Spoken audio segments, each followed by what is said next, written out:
से 600 वर्ष पहले परमात्मा आए थे और उस समय ये ज्ञान प्रदान किया करते थे, उच्चारण किया करते थे, अपनी अमृतवाणी से बोलते थे, जो आदरणीय धर्मदास जी ने लिपिबद्ध किया था, लिखा था। और वो लिखा हुआ आज हमारे पास पवित्र कबीर सागर जी के अंदर, पवित्र कबीर जी की साखियों में, पवित्र शब्दावलियों में हमारे पास उपलब्ध है और पवित्र कबीर बीजक में।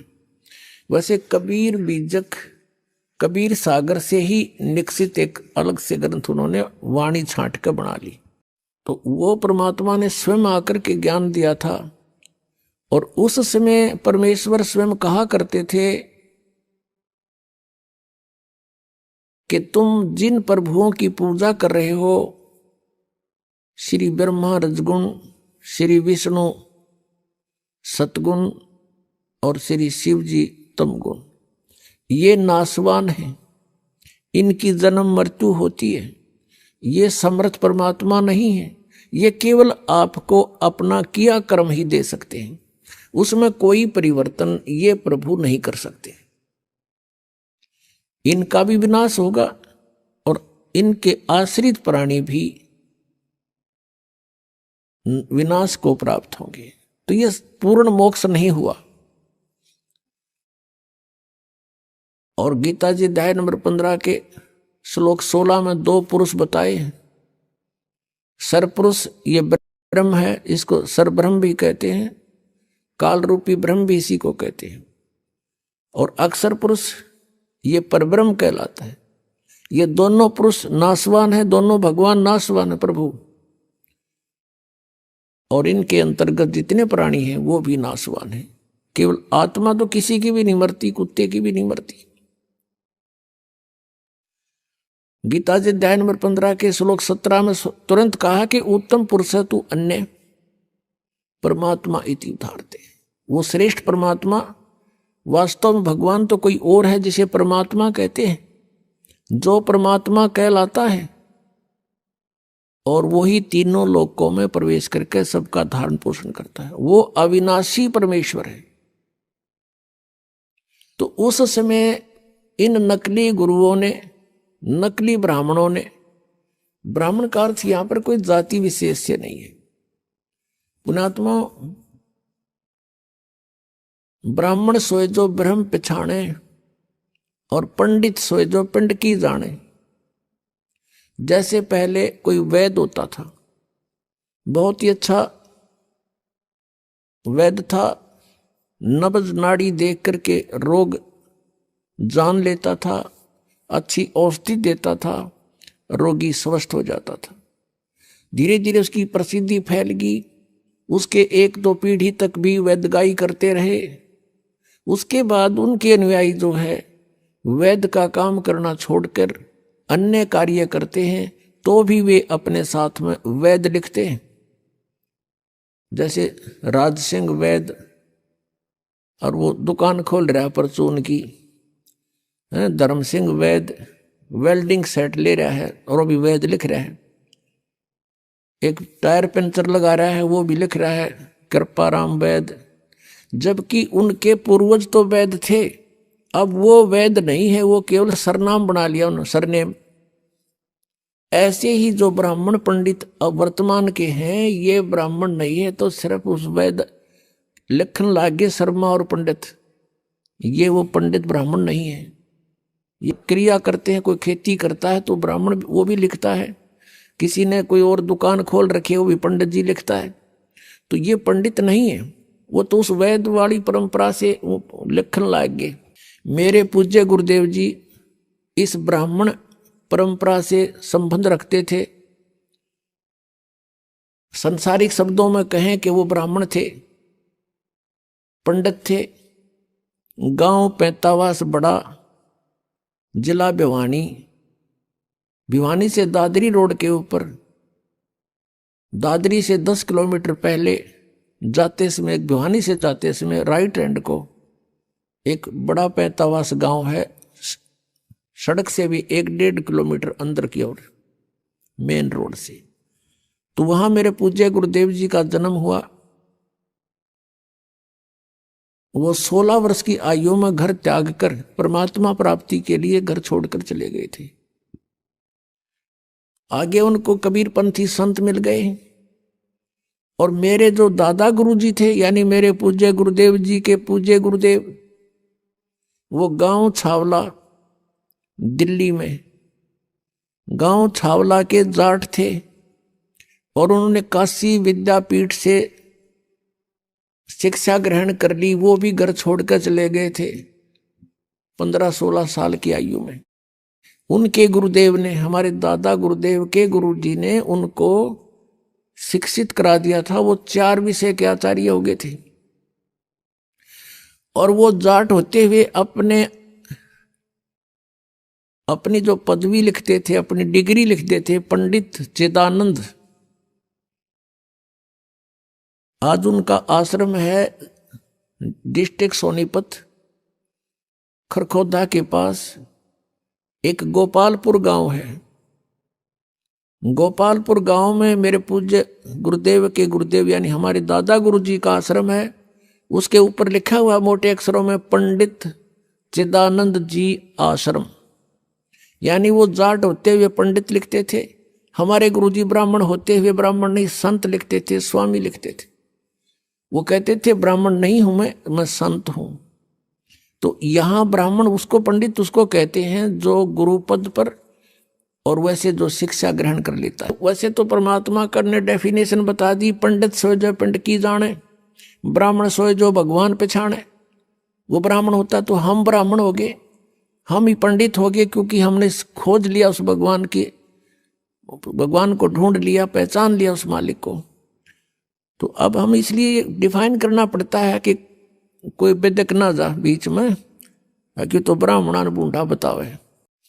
तो वो नकली जो ब्राह्मण थे, जो वेदों से परिचित नहीं थे और पवित्र पुराणों से परिचित नहीं थे, पवित्र गीता जी के ज्ञान से वो परिचित नहीं थे, वो विरोध किया करते थे परमेश्वर कबीर देव जी का कि कबीर अशिक्षित है, ये सदग्रंथों को नहीं समझ सकता, इसको अक्षर ज्ञान नहीं है, जिस कारण से ये ब्रह्मा विष्णु महेश की बेइज्जती करता है, हमारे देवताओं को हीन बताता है, इनको नासवान बताता है, ये निकम्मा व्यक्ति है, इसकी बातें मत सुनना। और पूरे हिंदू समाज में कबीर परमेश्वर जी का बहुत विरोध करवा दिया और भी बहुत सारी अफवाहें उनके साथ जोड़ दी। उद्देश्य उनका ये था कि कोई भी कबीर जी के निकट ना चला जा, और कबीर जी के निकट चले गए तो तुम्हारी दुकानें बंद हो जाएंगी। और परमात्मा 600 वर्ष पहले कहा करते थे, धर्मदास ये जग बोराना, कोई न जाने पद निर्वाणा, यही कारण मैं कथा पसारा, सबसे कहिए एक राम नियारा। अपनी प्यारी आत्मा धर्मदास जी को परमेश्वर कबीर देव जी 600 वर्ष पहले ये बता रहे हैं कि हे धर्मदास, ये पूरा समाज, पूरा विश्व विचलित है, किसी को भी मोक्ष मार्ग का ज्ञान नहीं, कोई ना जाने पद निर्वाणा, यही कारण मैं कथा पसारा, जग से कहिए एक राम नियारा। यही ज्ञान जग जीव सुनावो, सब जीवों का भरम नसावो, अब मैं तुमसे कहूं चिताई, तेरे देवन की उत्पत्ति भाई। एक धर्मदास नाम के बहुत श्रद्धालु थे और उसका पवित्र हिंदू धर्म में जन्म था, जिस कारण से वो श्री ब्रह्मा जी, श्री विष्णु जी, श्री शिव जी के कट्टर पुजारी थे। ब्रह्मा जी की तो पूजा कोई करता नहीं, लेकिन विष्णु जी के वो, श्री विष्णु जी के वो कट्टर पुजारी थे। भगवान शंकर को भी सामान्य दृष्टि से देखते थे, जैसे हम सभी हिंदू ऐसे ही करते थे। और जैसे भी उन्होंने एक गुरु भी धारण कर रखा था रूपदास जी, अपने रूपदास गुरुदेव जी के बताए मार्ग अनुसार वो हरे कृष्ण हरे राम का जाप करते थे। राधे राधे श्याम मिला दे सीताराम राधे श्याम, और ओम नमः शिवाय, ओम भागवते वासुदेव नमः, एवं नमः, ये पता नहीं कितने नमः बना रखे इन्होंने। तो ये सभी जाप किया करते थे वो सब। परमात्मा अपनी लीला अनुसार, अपनी महिमा अनुसार जो लीला करता है, जिसके विषय में वेद गवाही देते हैं कि वो परमात्मा कौन है। देखो पुण्यात्माओं, वेदों को पवित्र हिंदू समाज एक बहुत ही आदर की दृष्टि से मानता है और पूरा हिंदू समाज वेदों पर आधारित है। उसके बाद उसी के समांतर पवित्र 18 पुराणों को भी हम सामान्य दृष्टि से, आदरणीय दृष्टि से ही देखते हैं। श्रीमद् भगवत गीता को भी हम एक बहुत पवित्र सदग्रंथ मानते हैं। अब उन सदग्रंथों में क्या क्या मैटर है, क्या विवरण है, ये आज तक हमें नहीं पता था। हम ये अवश्य मानते थे कि वेदों में जो लिखा है वो बहुत अच्छा है, वो सत्य है। और वेदों में कौन सी मेडिसिन की वो तो है नहीं, वो बुक, वो तो भगवान ने के विषय में जानकारी है सारी। वो परमात्मा कौन है, वो परमात्मा कैसा है, वो परमात्मा करता क्या है, वो लीला करता क्या है, किस रूप में रहता है, ये सारा ज्ञान वेदों में लिखा था। लेकिन वेद संस्कृत में थे और संस्कृत भाषा का जानने का अधिकार केवल एक वर्ग को था, एक वर्ग को था, ब्राह्मण को। अब इन ब्राह्मणों ने जैसा भी ऋषियों ने पढ़ा अपने वेदों को, ये नहीं समझ सके वेदों के गूढ़ रहस्यों को, क्योंकि इनके पास तत्व ज्ञान नहीं था। अब देखो, इन्होंने वेदों को पढ़ा और श्रीमद् भगवत गीता को पढ़ा। श्रीमद् भगवत गीता अध्याय नंबर 4 के श्लोक नंबर 34 में कहा कि उस तत्व ज्ञान को, कौन से तत्व ज्ञान को? श्रीमद् भगवत गीता अध्याय नंबर 4 के श्लोक नंबर 32 में कहा कि वो तत्व ज्ञान जो परमात्मा ने अपने मुख कमल से आकर बोला है, वो तत्व ज्ञान है। और उसमें यज्ञों की अर्थात धार्मिक अनुष्ठानों की जानकारी बहुत विस्तार के साथ है। और उसके जानने के बाद फिर तू सर्व प्रकार से कर्मों से मुक्त हो जाएगा, वो है तत्व ज्ञान। तो चौथे अध्याय के 34वें श्लोक में कहा कि उस तत्व ज्ञान को तू तत्वदर्शी संतों के पास जाकर समझ, उनको दंडवत प्रणाम करने से, कपट छोड़कर विनम्र भाव से याचना करने से, प्रार्थना करने से वो तत्वदर्शी संत तुझे परमात्म तत्व का ज्ञान कराएंगे। तो इससे सिद्ध हो गया कि गीता ज्ञान दाता ये कह रहा है कि मैं उस तत्व ज्ञान से अपरिचित हूं। नहीं तो एक 18 अध्याय लिखे 19वां और लिख दो यूं तत्व ज्ञान भाई, उसको पता ही नहीं था इसके बारे में। ऐसे चारों वेदों का सारांश है पवित्र श्रीमद् भगवद गीता, पवित्र चारों वेदों का। यजुर्वेद अध्याय नंबर 40 के मंत्र नंबर 10 से लेकर 13 तक 2 बार गवाही दी है कि कोई तो परमात्मा को असंभवात माने जो जन्म नहीं लेता, यानी निराकार है, और कोई उसको कहते हैं संभवात, जैसे राम और कृष्ण रूप में जन्म लेकर प्रकट होता है, वो साकार है। कहते हैं भगवान साकार है या निराकार है, इसकी जानकारी भी तत्वदर्शी संत बताएंगे, उनसे सुनो, वो सही सही बताते हैं। तो इससे सिद्ध हो गया कि वेद ज्ञान भी कंप्लीट नहीं है। इसलिए वेदों में लास्ट में लिखा है नेति नेति। नेति का अर्थ होता न इति, इति माने एंड, अंत, न माने नहीं। हमने जो ज्ञान दे दिया ये पूर्ण नहीं है, ये इतना ही नहीं है।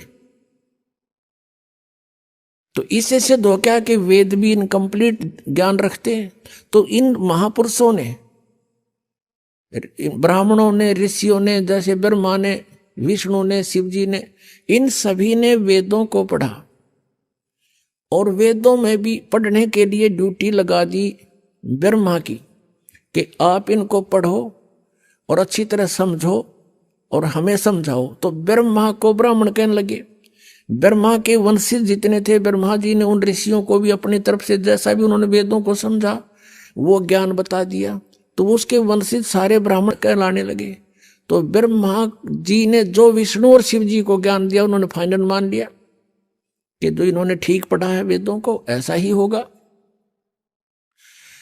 यही परंपरा फिर आगे चलते हुए आ गई। इन वेदों को पढ़ने का केवल अधिकार ब्राह्मणों को रह गया।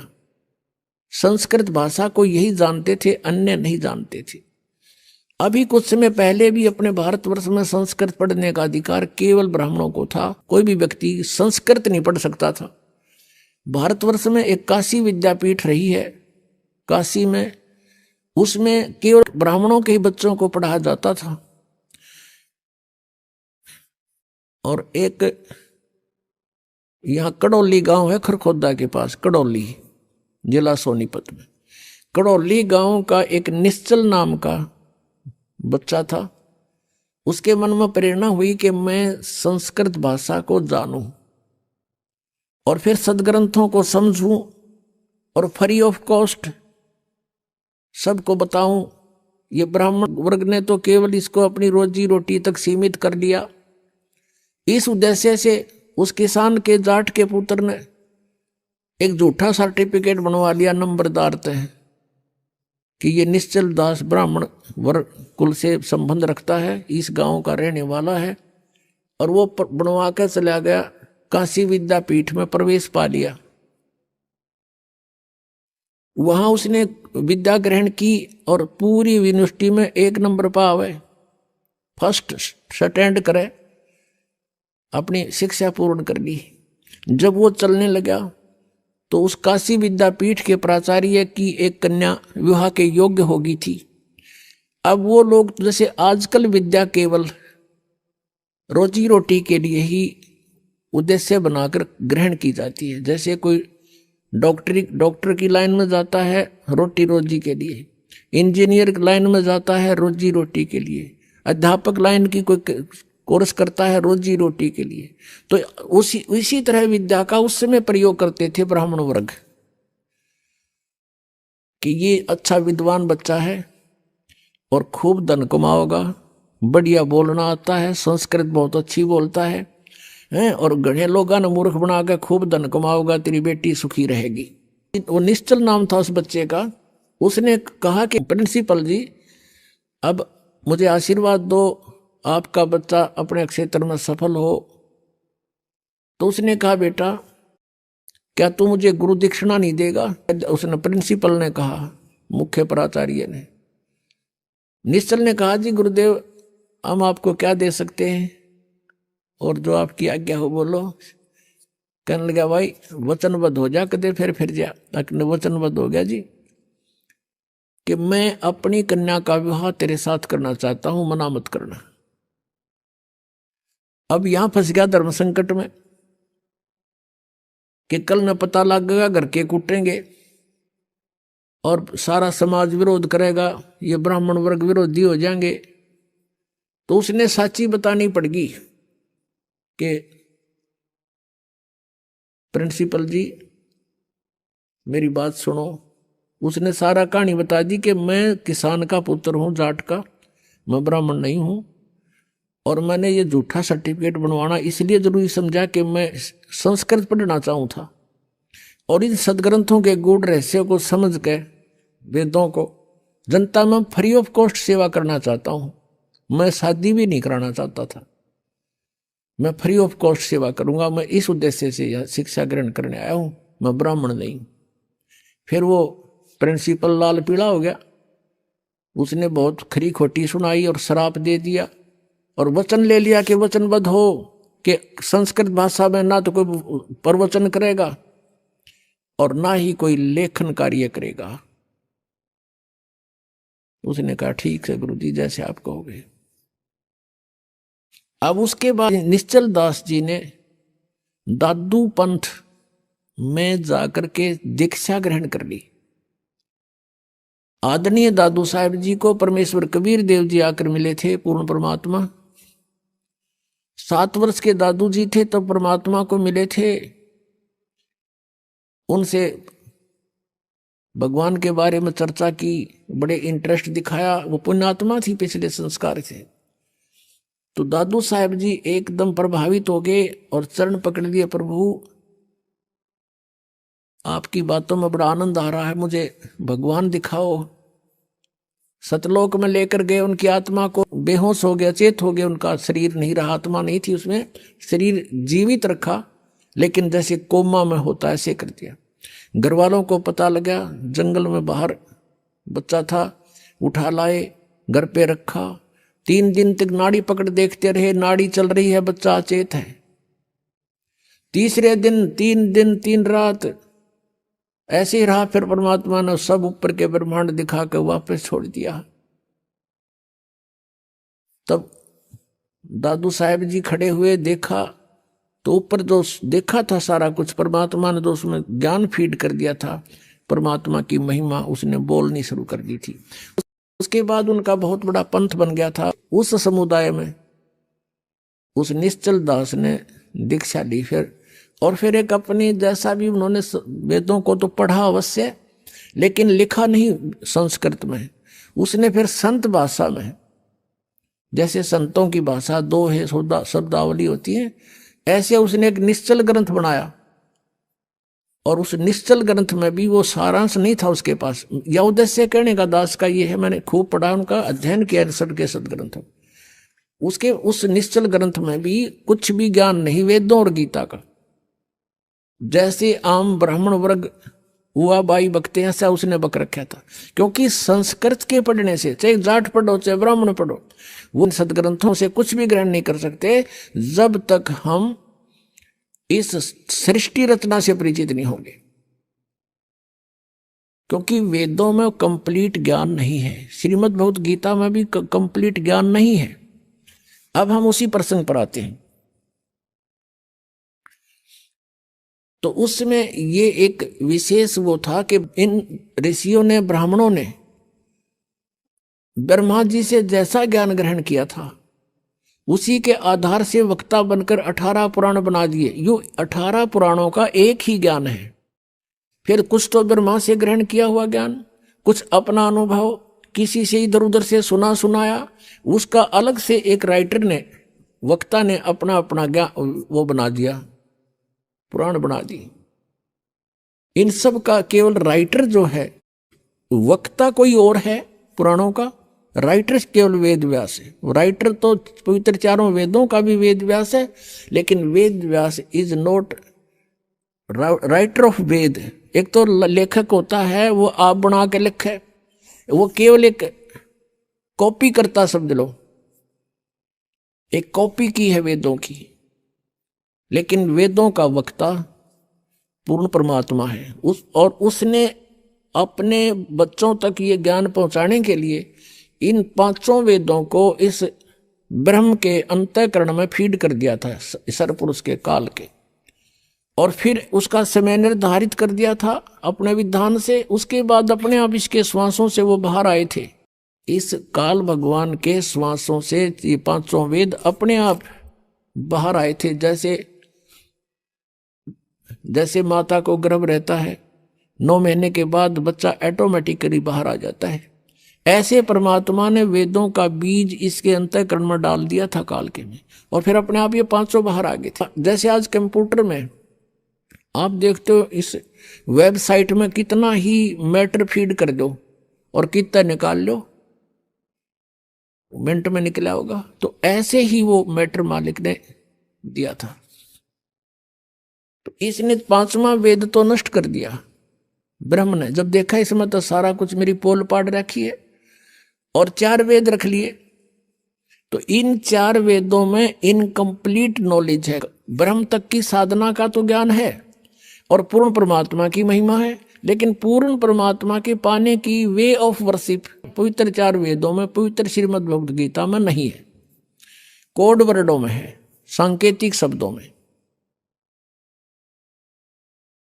तो क्या था, अब इन ऋषियों ने जैसा भी वेदों को समझा, लेकिन उन्होंने क्या समझा कि ब्रह्म को कंप्लीट गॉड मान लिया, पूर्ण परमात्मा। और इसका ओ मंत्र ये सबसे उत्तम मंत्र मान लिया। ओम मंत्र का जाप किया, ब्रह्म प्राप्ति का उद्देश्य रखा, और इन्होंने जो भी साधनाएं की, हठ योग किया, मेडिटेशन किया, लेकिन वेदों में हठ योग नहीं है। पुणात्माओं, आप बालक नहीं है, आज कलयुग में जन्मा और इस समय में मनुष्य बहुत बुद्धि रखता है। कंप्यूटर बना लिए, इंटरनेट सेट कर दिए, वेबसाइट बना ली। अब भगवान की तरफ थोड़ी सी इस बुद्धि को लगाना पड़ेगा अपना। ये इंटरनेट गणे दिन के नहीं है। अगर 2 वर्ष वर्षा ना हुए, ये जहाज भी खड़े खड़े जरे उन प्लेटफार्मों पे, और ये कंप्यूटर भी बाहर करोड़ियां में गिरने पड़े, ये कोई नहीं पढ़ नहीं पावे, ऐसा बुरा हाल हो जा। तो परमात्मा इज सुप्रीम पावर, परमात्मा ही सर्व सुखदाई है। उसको पाकर हम ऐसे स्थान पर चले जाएंगे जहां हमने इन सुविधाओं की जो यहां हम कोशिश कर रहे हैं तगड़मबाजी करके प्राप्त करने की, वहां हमें ऑटोमेटिक मिलेंगी। और हम वहीं रहा करते थे। हम अपनी गलती से वो यहां आगे उसका दंड भोग रहे हैं। हम एक एक पैसे के भिखारी हो गए, एक एक दाने का हम भिखारी बन गए, और वहां हमारे सामने भरे पूरे भंडार थे, सदाबहार वृक्ष थे, फलदार वृक्ष थे, किसी चीज का अभाव नहीं था, सरोवर भरे थे दूधों के, सतलोक के अंदर अमृत आहार किया करते थे। हम उस भरी थाली का ठोकर मारे, उसके प्रतिफल में आज हम सारा जीवन लगे रहते हैं इस एक पेट के लिए, शरीर के लिए। यही पूरा नहीं होता और मर ही जाते। तो कहने का भाव ये है कि हम ये हठ योग जो है किसी भी वेद में नहीं है। ये हठ योग इन्होंने कैसे शुरू कर दिया? ब्रह्मा जी की उत्पत्ति में लिखा है। ब्रह्मा जी बताता है कि मैं जब होश में आया, युवा था और कमल के फूल पर बैठा था, मुझे नहीं मालूम मेरा उत्पत्ति करता कौन है। और फिर वहां से आकाशवाणी हुई कि तप करो तप करो। 1000 वर्ष तक ब्रह्मा ने तप किया। फिर कहा सृष्टि करो, तपो तपो कर वाक्य सुनाया, लोक रचो बल मेरी माया। सूक्ष्म वेद में कह ब्रह्मा को काल ने कह दिया तपो तपो कर वाक्य सुनाया। अब ब्रह्मा जी को जो आकाशवाणी सुनाई दी, इस काल ने बोल दी। ये गुप्त रहता है, ऊपर छुपा हुआ रहता अपनी माया से। आकाशवाणी से सुना दिया कि तप करो तप करो। तो इसने नोट कर लिया कि भगवान का आदेश है तप करो। इसने हठ योग करा 1000 वर्ष तक। उसके बाद जब ये तीनों बच्चे युवा हो गए, यानी ब्रह्मा, विष्णु और शिव जी की उत्पत्ति काल ने की थी। अभी बताएंगे डिटेल से। अब थोड़ा हिंट दे रहे हैं किस कारण से ये ज्ञान को नहीं समझ सके। उसके बाद इन्होंने बाद में सागर मंथन किया और इस काल ने ये चारों वेद ब्रह्म ने समुद्र के अंदर छुपा दिए। ये एक बहुत सुंदर एक ऐसे पेपर पर लिखे हुए थे, बहुत ही अच्छे पेपर पर, जिस पर पानी का भी असर नहीं होता। जैसे आजकल प्लास्टिक के ये प्रिंट चल रहे हैं इस तरह के, बहुत सुंदर उस पर लिखा था। वो चारों वेदों को प्राप्त किया, ब्रह्मा को दे दिए गए कि आप देखो इनको। अब ब्रह्मा ने उन चारों वेदों को पढ़ा, उसमें ओम नाम था, और ओम नाम को पूर्ण परमात्मा का मान के और ब्रह्म को कंप्लीट गॉड मान करके उसने वेदों का निष्कर्ष यही निकाल दिया कि ओम मंत्र है, नथिंग एल्स, और ब्रह्म परमात्मा है, ये सब कुछ यही है। अब वहां ब्रह्मा की बुद्धि स्लप कर गई। यजुर्वेद के 40वें अध्याय के 10वें और 11वें 12वें 13वें 4 श्लोकों में एक निर्णायक ज्ञान दिया है कि कोई तो परमात्मा को असंभवात यानी जन्म नहीं लेता, उत्पन्न ही नहीं होता, वो निराकार कहता है, और कोई उसको संभवात माने उत्पन्न होने वाला मानता है। साकार है वो या निराकार, इसकी जानकारी तत्वदर्शी संत बताएगा, उससे पूछो, उनसे सुनो। फिर बताया है कि जिसको अक्षर ज्ञान हो गया उसको विद्वान कह देते हैं। जिसको अविद्या है तो उसको अविद्वान कहते हैं। जिसके पास अक्षर ज्ञान नहीं है, कहते हैं विद्वान और अविद्वान की डेफिनेशन भी वो तत्वदर्शी संत बताएगा, उससे सुनो। तो ये दास बताएगा आपको विद्वान कौन था, अविद्वान कौन थे। जो वेदों को जानते हैं वो विद्वान हैं। जो वेदों का ज्ञान नहीं जानते, संस्कृत भाषा से विद्वान नहीं बन जाते। जो आज संस्कृत जानता है उसको इंग्लिश नहीं आती, तो वहां इंग्लिश में अविद्वान है वो। तो एक भाषा का मास्टर होने से विद्वान नहीं बन जाता। विद्वान वही कहलाता है जिसको अध्यात्म ज्ञान है, जिनको परमात्मा की जानकारी होगी और उसके पाने की विधि का पता लगे। तो पुण्यात्मा, जिस कारण से अब ब्रह्मा जी ने यही ज्ञान उनको दे दिया, अपने अनुयायियों को, वंशजों को, तो उन्होंने ओम का जाप किया, हठ योग किया, समाधिस्थ होने की चेष्टाएं की। अब इसने कैसा कमाल कर रखा काल भगवान ने। ऋषियों ने साधना करनी चाहिए हठ योग करके, तो समाधिस्थ होने की चेष्टा की। समाधि दशा में ये काल भगवान क्या करता है, कैसी लीला करता है। किसी को तो ब्रह्मा के रूप में दर्शन दे देता है। तो वो ऋषि कहता है कि ये ब्रह्मा जी जो साकार वहां उनके सामने रहते थे, कि ये ब्रह्मा जी सुप्रीम पावर हैं, ये पूर्ण परमात्मा हैं, मैंने इनके दर्शन समाधि दशा में हुए हैं। और भी दो चारों को ऐसा ही आभास हो गया, दिखाई देंगे वह। तो उन्होंने भी डंडोरा पीट दिया कि ब्रह्मा जी सृष्टि के रचयिता हैं, ये प्रजापिता हैं, ये सर्वशक्तिमान है, ये है। इस बात का भ्रम हो गया ब्रह्मा जी के कि मैं ही सृष्टि रचने वाला हूं। फिर कुछ एक ऋषियों को ने जब साधना की, उनको दर्शन दे दिए समाधि दशा में, समाधि में विष्णु जी के रूप में। उन्होंने डंडोरा पीट दिया कि ये विष्णु जी, सतगुण विष्णु जी, ये पूर्ण परमात्मा है, ये छुपाए बैठे अपने आप को। और सैकड़ों की संख्या में उन्होंने उनका डंडोरा पीट दिया। तो विष्णु जी को भ्रम हो गया कि आई एम गॉड। और कुछ एक को उन्होंने शंकर जी के रूप में दर्शन दे दिए। तो उन्होंने ये सारा डिक्लेयर कर दिया कि शंकर भगवान इज कंप्लीट गॉड। समाधि में मैंने भगवान शंकर के दर्शन किए। तो इन तीनों को अपने अपने आप में ये भ्रम हो गया कि हम भगवान हैं। और इसी बात पर ब्रह्मा जी और विष्णु जी का युद्ध हो गया। ब्रह्मा जी कहता मैं तेरा बाप, मैं सारी सृष्टि का रचयिता हूं। विष्णु जी कहता मैं तेरा बाप, तू मेरी नाभि कमल से निकला है। इस बात पर इनका युद्ध हुआ। फिर बीच बचाव करने के लिए ये स्वयं काल आ गया, अपने पुत्र शिव का रूप धारण करके। शिव पुराण के अंदर इसका बहुत बड़ा विस्तार से वर्णन है। फिर इन दोनों से कहा कि पुत्रों, तुमने अपने आप में अपने आप को भगवान मान लिया, ये तुमने अच्छा नहीं किया।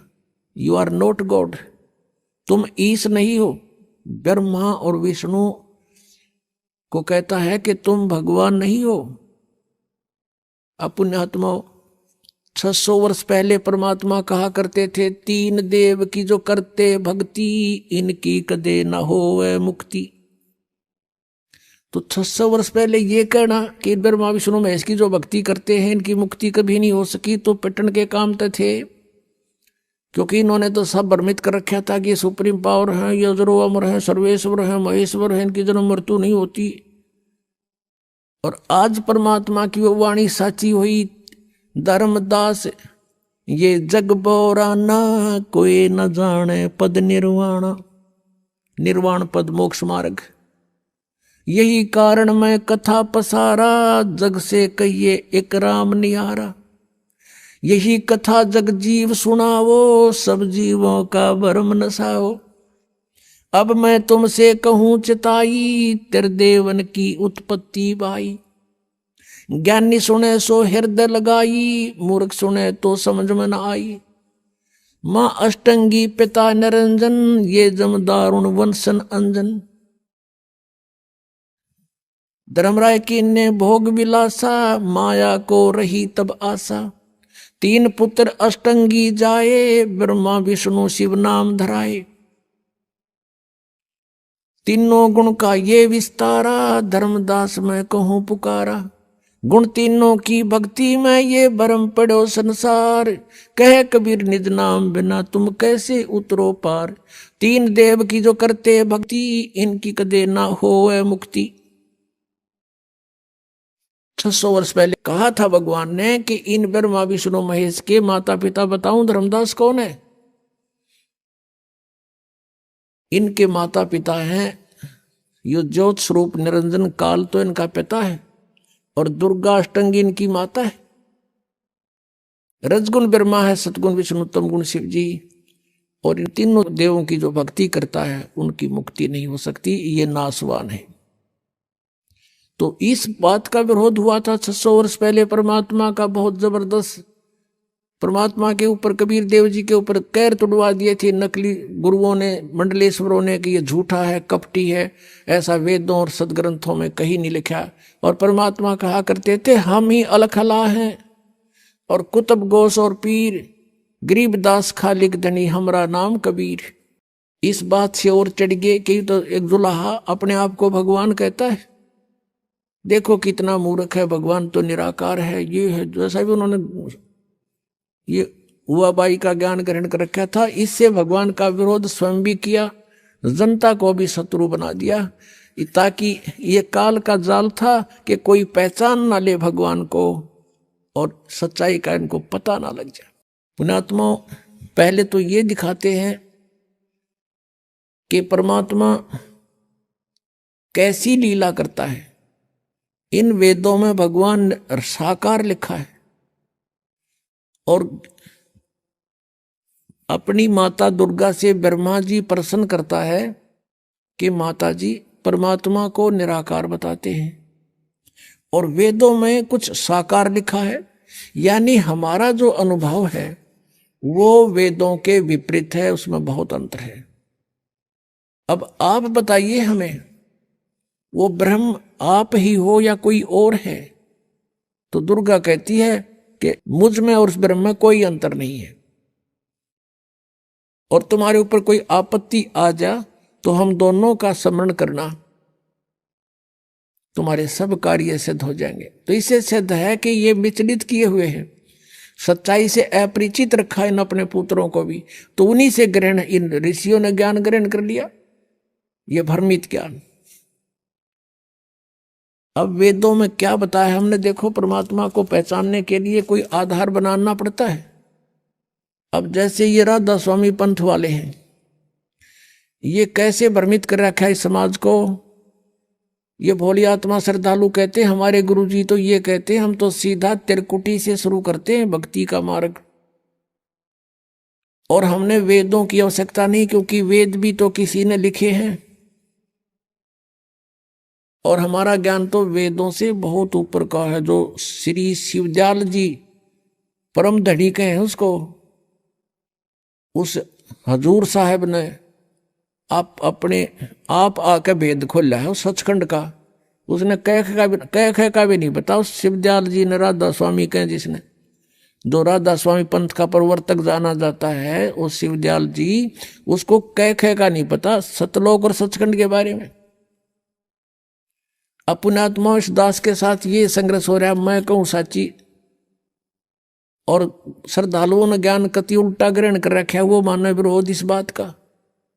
मेरा कोई शौक नहीं है किसी की निंदा करना। अगर तुम इसको निंदा मानते हो सच्चाई को कहने को, लेकिन सच्चाई कहना निंदा नहीं, एक परोपकार होता है, और इस परोपकार में चाहे कितना भी कष्ट उठाना पड़े वो भी हमने सहन करना चाहिए, ताकि आने वाले समय में पूरा विश्व की भलाई हो जाएगी, इससे पूरे विश्व की।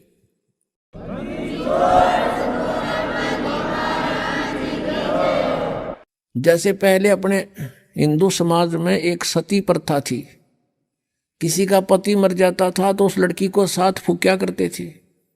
तो उसके लिए संघर्ष किया बुद्धिमान व्यक्तियों ने कि ये गलत बात है, अपने संस्कार बस कोई भी कभी मर सकता है, ये क्या मतलब उसने गेल्ला फूको, ऐसा निर्दयी, ऐसा जुल्म, ऐसा कहर टूट रहा है। तो उसका भी बहुत विरोध हुआ था, लेकिन उन्होंने संघर्ष किया कि नहीं ये गलत कार्य है, ऐसा नहीं होना चाहिए। अब देखो धीरे धीरे खत्म हो गया, अब सब सुखी हो गए। तो ऐसे ही आज ये वही स्थिति हमारे साथ।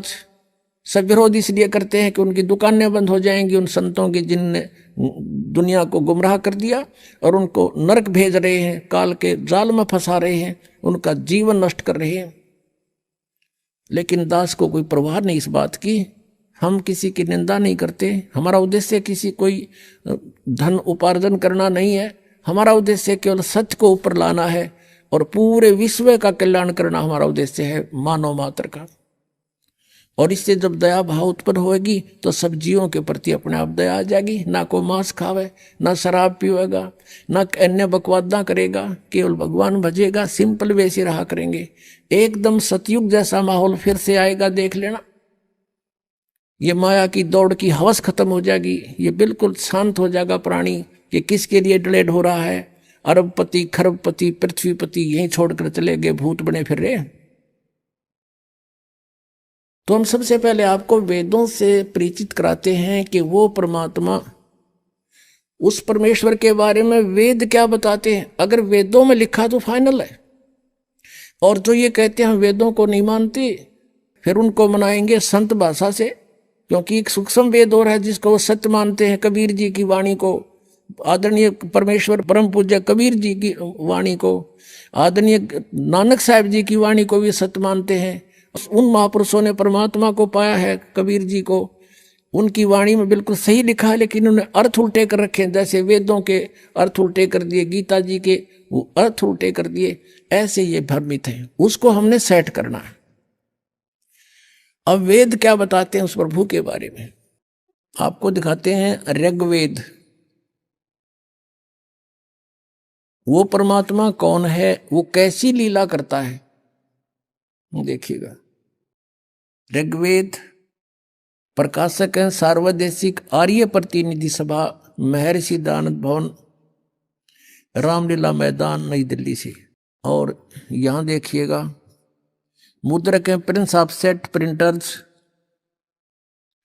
1510 पटौदी हाउस, दरियागंज, नई दिल्ली से। इसमें आपको दिखाते हैं ऋग्वेद मंडल नंबर 9 और सूक्त नंबर 86, इसका मंत्र 26 में है।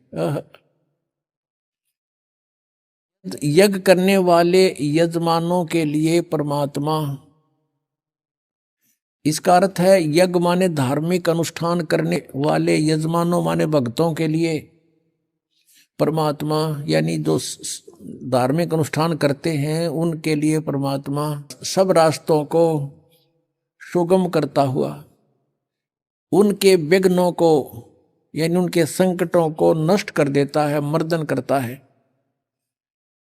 और उनको पवित्र करता हुआ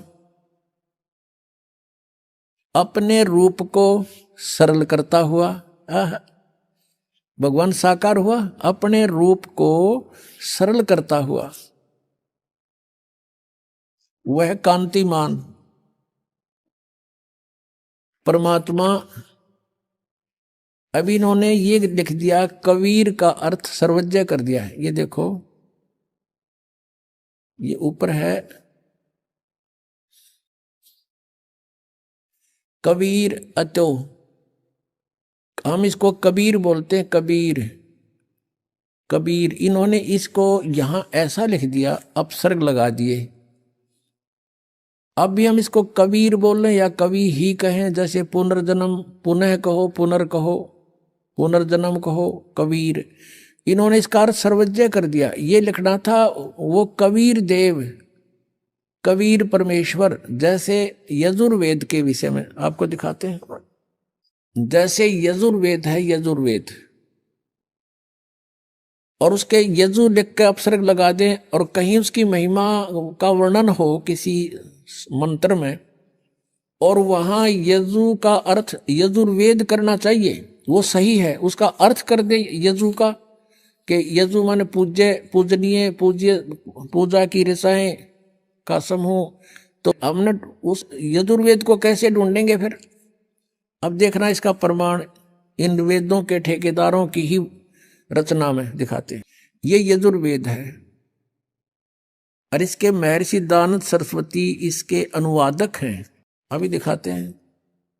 प्रकाशक हैं सार्वदेशिक आर्य प्रतिनिधि सभा 2/5 महर्षि दयानंद भवन रामलीला मैदान नई दिल्ली से ये प्रकाशित है।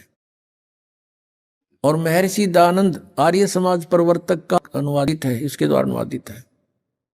ये यहां से छपा है, Prince offset printers 1510 Pataudi house Daryaganj नई दिल्ली से। इसके 36वें अध्याय का प्रथम मंत्र ये है यजुर्वेद भाषा भाष्य। ये है 6300 यानी 36वां अध्याय है ये। और इसका ये प्रथम मंत्र है। इसमें क्या लिखा है? रेचम वाचम परपदे मनो यजु परपदे। ये यजु शब्द है, इसका 2 अपसर्ग लगा रखे हैं।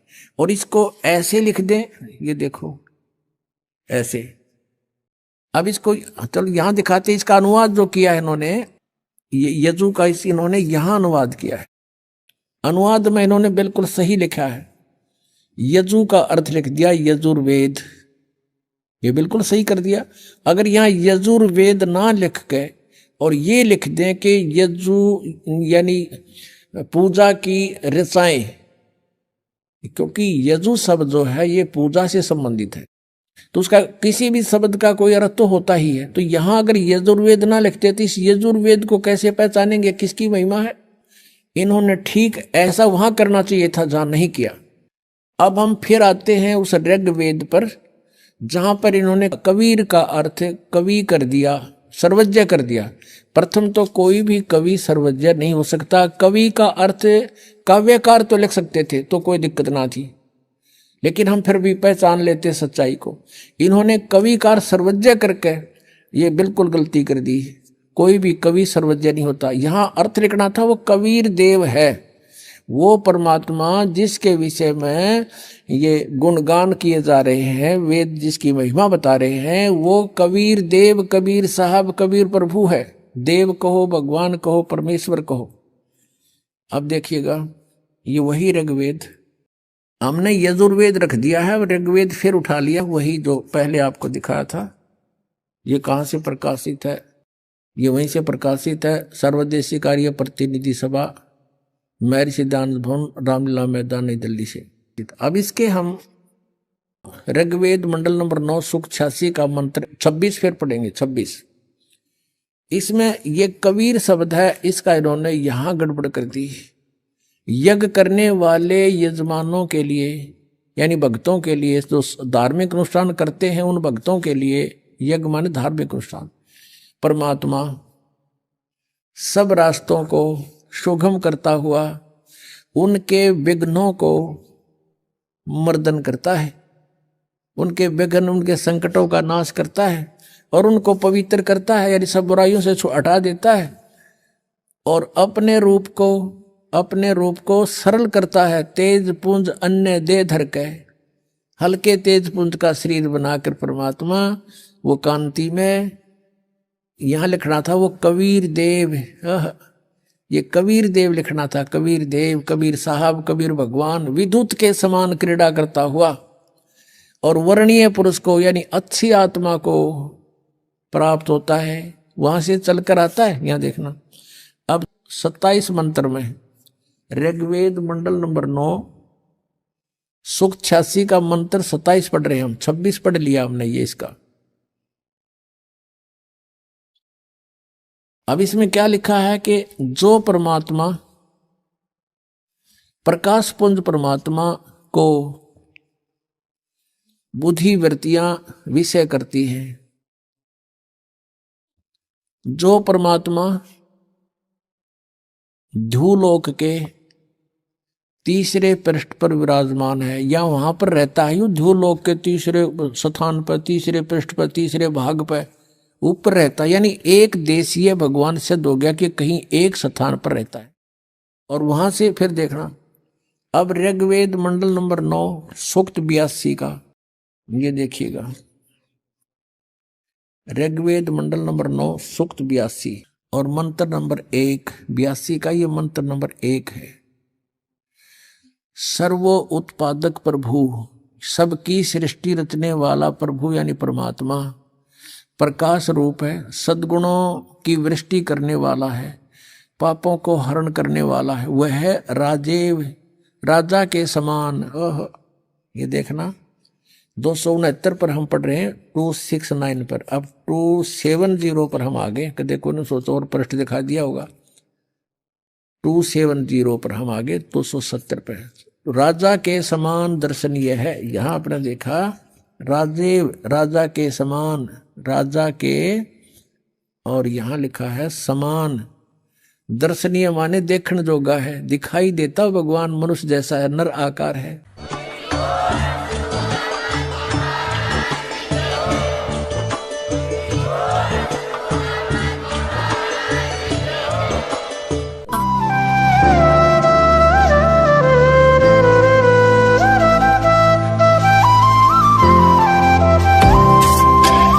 सत सही।